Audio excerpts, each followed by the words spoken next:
আমার এট ফার্স্টে NEET matrix বের করতে হইবে।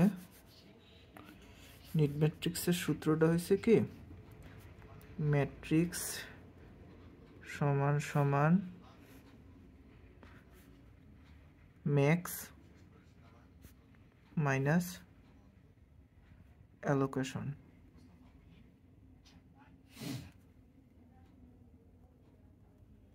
এখন তুমি নিট ম্যাট্রিক্সটা বের করার জন্য টেবিল ক্রিয়েট করি।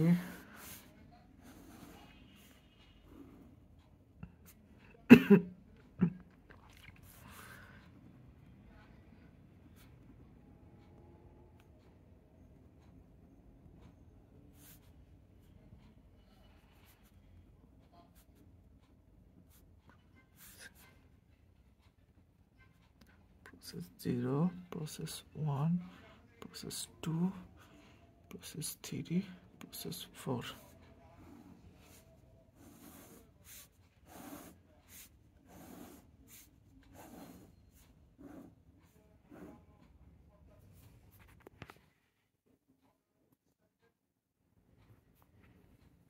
এখানে সূত্রটা কি, ম্যাক্স মাইনাস অ্যালোকেশন। তাইলে তোমার এই জায়গায় 7 এর জন্য অ্যালোকেশন ম্যাক্সের জন্য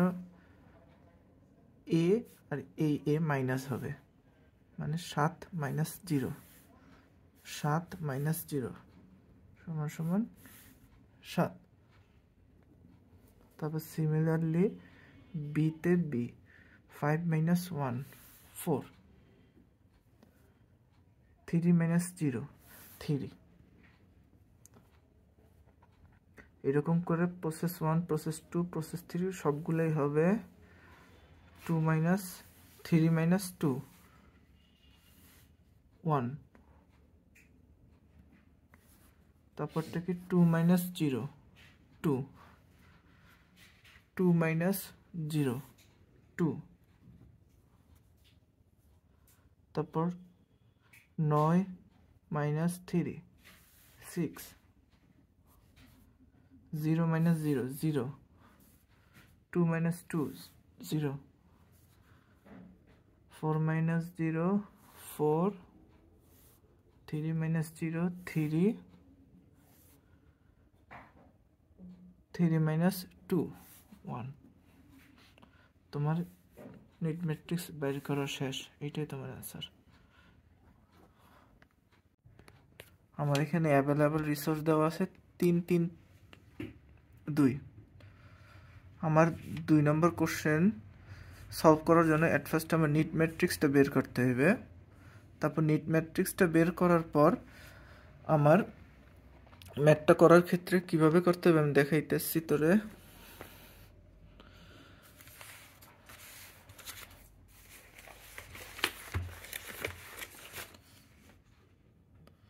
আমার প্রসেস 0-তে 7 4 3 7 4 3, কিন্তু আমার অ্যাভেলেবল রিসোর্স আছে 3 3 2। মানে তোর যে নিট ম্যাট্রিক্সের 7 4 3 আর এইখানে 3 3 2, কিন্তু নিট ম্যাট্রিক্সের ভ্যালুগুলো বড়, রিসোর্সগুলো তোর বড়, অতএব তোর এটা এক্সিকিউশনে যাবে না। এই প্রসেসটা তোর যে কোনো একটা যদি বড় হয় তাতেও তোর এক্সিকিউশনে যাইবে না, সমান সমান হলে সমস্যা নাই। তার কারণে দেখ 7 4 3 রয়েছে নিট ম্যাট্রিক্সের প্রসেস 0-র ভ্যালুগুলা 7 4 3, আর অ্যাভেলেবল রিসোর্স কত 3 3 2। এটা আমার বড় নিট ম্যাট্রিক্সের ভ্যালুগুলা, অতএব এক্সিকিউশনে যাবে না। আমার নিউ ওয়ার্কও ক্রিয়েট হয় নাই। আমার যে কটা প্রসেস আছে ওই কটা সমান 0 দিয়ে রাখলাম। যেই প্রসেসটা এক্সিকিউট হইবে আগে এক্সিকিউট হইবে সেই প্রসেস এখানে লিখব।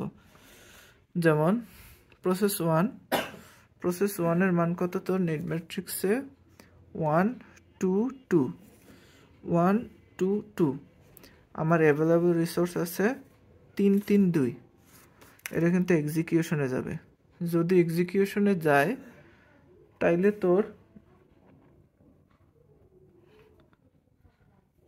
তোর এই অ্যাভেলেবল রিসোর্সের সাথে অ্যালোকেশনের ভ্যালুগুলো যোগ হইবে।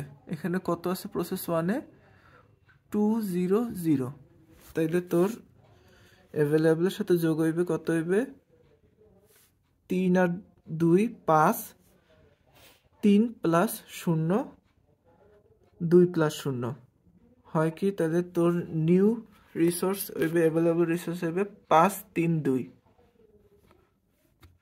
তাইলে দেখ আমার প্রসেস 1 আগে এক্সিকিউট হয়েছে। তারপর প্রসেস 2 নেট ম্যাট্রিক্সের ভ্যালু কত 600